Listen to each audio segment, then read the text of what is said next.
Welcome to Houston NEWSMAKERS Extra. We've been talking with economists Patrick Jankowski from the Greater Houston Partnership, Dr. John Diamond from Baker Institute and Rice University about the impact of oil. Now, we've been dealing with the pandemic for quite some time, knowing that was going to be a stress on the city. With the oil going down as low as it has been, that becomes an even bigger problem.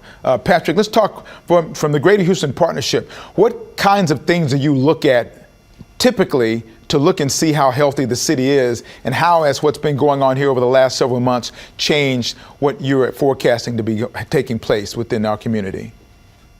And there are a number of key economic indicators we look at. One of them is something called the Purchasing Managers Index, or the PMI.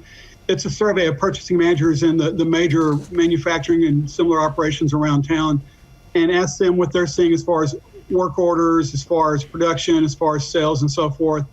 We'll be looking at home sales, see what happens home sales, and we'll be looking at sales tax collections.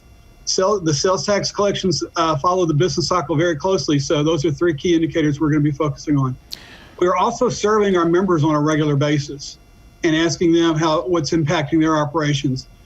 So far, they're struggling, but we haven't seen the mass bankruptcies that we were worried about, but we're still not out of this yet. That's important. I mean, that's something to stress here. The Greater Houston Partnership is made up of people and businesses, so that's an automatic chance for you to keep your pulse on what's going on in the community, correct?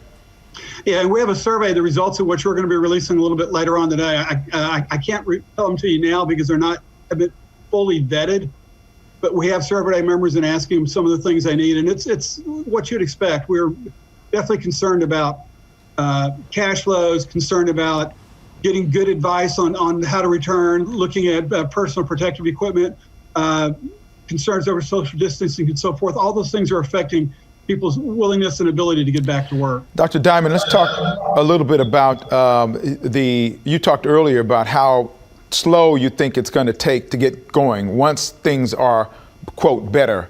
The Trump administration has insisted that the oil industry will stabilize once the economy gets going and open again. Your thoughts about that? I think it will stabilize, but it's not going to stabilize to where we were in November, December, or January. It's going to be a new normal, so it's going to be a little smaller. It'll need to be leaner, and employment will fall substantially from where it was. I mean, there's a lot of small firms that I don't think will make it through this, and probably won't be able to make it on the other side of this either. Recovery is going to look different on the other side.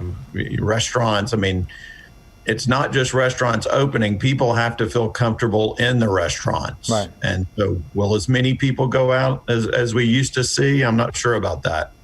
The president has also said he wants to help and has indicated he's going to order a purchase of a large quantity of oil for the Strategic Petroleum Reserve. Do either one of you think that that's going to make a difference long term or short term?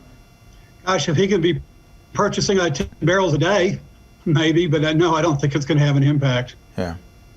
You were both talking, I know, before we started doing our interview here about the long-term impacts that might come about as a result of what's happening from Washington. We've been seeing trillions of dollars being put out to help people who are in trouble financially. Your thoughts, starting with you, Dr. Diamond, about what kind of impacts that's likely to be down the road. I mean, this is economists speak, if you will, about how that's likely to change things as far as budgeting and revenues and that sort of things concerned. Well, there's actually been some papers written on what happens after pandemics. And I think the key findings were threefold. One, you end up with higher wages because in a lot of the pandemics they looked at, there were a lot of the labor force died off. We're not likely to see that because unfortunately, a lot of the people that are suffering the most are older and retired. So I'd say the wages aren't going to change, but people become more risk averse. They save more, and companies generally invest less after the pandemic. So you see lower interest rates, which will help with the budget deficits we're facing. But the long-term result then is going to be a smaller capital stock, We have a very large budget deficit. If you look at total deficits across all levels of government, you're probably looking at $25 trillion right now. And we had a big deficit to begin with. Yeah, we were at about 21 before this started. We're well into the 25 range now, and that was eating up about 3% of our government revenue or government budget. And so, we're going to be spending a lot of money just on interest payments, and you don't like to do that because it doesn't buy you anything that you can consume. You've already consumed that good. Patrick, your thoughts about the balancing of the budget and that sort of thing with this trillions and trillions of dollars out there? Very much. Just like Dr. Diamond, I'm very much concerned. Anytime your total debt exceeds your GDP, that's where we are right now. That is The process city has had this issue with the pensions in the past. How do you, either one of you, I don't know if I know Dr. Diamond, if you're on top of that in terms of what that might do to the ability of the city to be able to deal with that aspect of what's going on? So the city was in a tough spot. The last reform that the mayor put through was actually a pretty good reform, and I'd say it was a great first step to dealing with the problem. This crisis may have just blown all of that out of the water. When you have these big funds and they lose this much money as the stock market goes down, it's very tough to recover. When the market returns even to the level it was at, there will still be substantial losses if you're looking at the funding of a defined benefit pension plan. So this is definitely going to cause more reforms are going to be needed, and big changes are going to be needed to stabilize public employee pensions. Patrick, what are you hearing from your people about need for changes? Is anybody talking about need for changes going forward and what they might suggest to help ease the passage from this hard spot that we are in right now?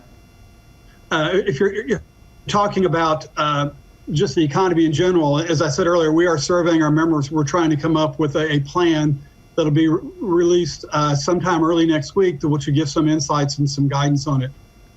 Right now, everyone's worried about, or we're just trying to focus on getting the economy restarted and getting it restarted where people feel safe and comfortable and don't feel at risk when they go back to work. Right.